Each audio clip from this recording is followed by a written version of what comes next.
Dun dun dun dun dun dun dun. Bible readings, Book of Acts, chapter 17.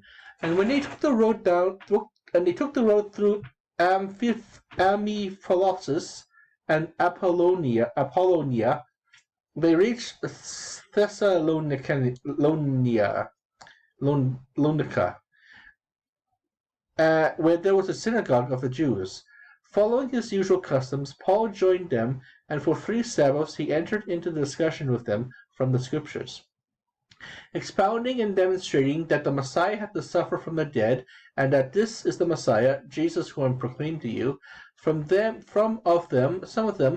were convinced and joined Paul and Silas too, a great number of Greeks who were worshippers, and not a few of the prominent women. But the Jews became jealous and recruited some more worthless men loitering in the public square, formed a mob, and set the city in turmoil. They marched on the house of Jason, intending to bring them before the people's assembly. When they could not find them, they dragged Jason and some of his brothers before the city magistrates, sounding, "These are the people who've been creating the serpents all over the world, and now they have come here." And Jason has welcomed them. They acted in opposition to the decrees of Caesar and claimed that there's another king, Jesus. They stirred up the crowd and the city magistrates, who upon hearing these charges took a surety payment from Jason and the others, releasing him. The others immediately sent Paul and Silas to Beanura during the night. Upon arrival, they went to the synagogue of the Jews. These Jews were more fair-minded than those of the Thessalonica, for they received these words with all willingness, and examined the Scriptures daily to determine whether these things were so. Many of them became believers, as did not a few of the influential Greek women and men. But when the Jews of Thessalonica learned that the word of God had now been proclaimed by Paul and Barona also, they came to cause a commotion and stir up the crowds. Some of the brothers at once sent Paul on his way to the seacoast, while Silas and Timothy remained behind. After Paul's escorts had taken him to Athens, they came away with the instructions for Silas and Timothy to join them as soon as possible.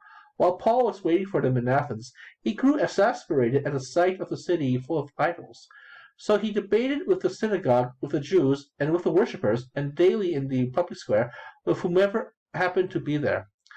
Even some of the Epicurean and Stoic philosophers engaged him in discussion. Some asked, "Was this a scavenger trying to say?" Others said, "This sounds like a promoter of foreign deities, because he was preaching with Jesus and resurrection." They took him and led him to Areopagus, and said, "May we learn what this new teaching is you speak of? For you bring some strange notions to our ears. We would like to know what these things mean." But all the Athenians, as well as foreigners residing there for the first time,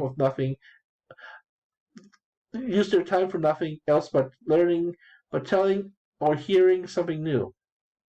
Then Paul stood up to Areopagus and said, "You Athenians, I see that in every respect of you are very religious.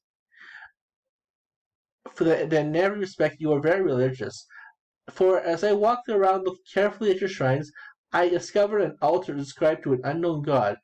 What therefore you unknowingly worship, I proclaim to you. The God who made the world and all that is in it, the Lord of heaven and earth, does not dwell in the sanctuaries made by human hands. Now he is served by human hands because he needs anything. Rather, it is he who gives to everyone life, breath, and everything. He made from one the whole human race to dwell on the entire surface of the earth, and he fixed the ordered seasons and boundaries of the religions, so that people might seek God, even perhaps grope for him, and find him, though indeed he is not far from any one of us. For in him we live and move and have our being, as even some of you poets have said, for we too are his offsprings. Since therefore we are made in the offspring of God, we ought to think not to think that the divinity is like the image fashioned from gold and silver, or stone by human art and imagination.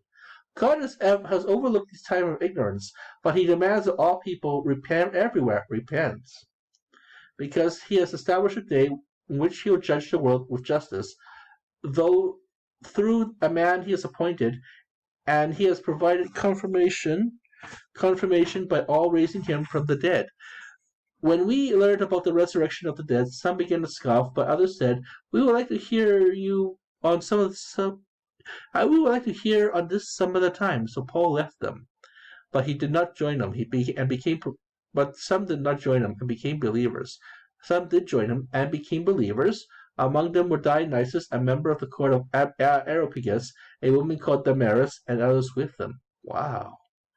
So now we're on chapter 18. I have studying to do, so I'll see you guys later.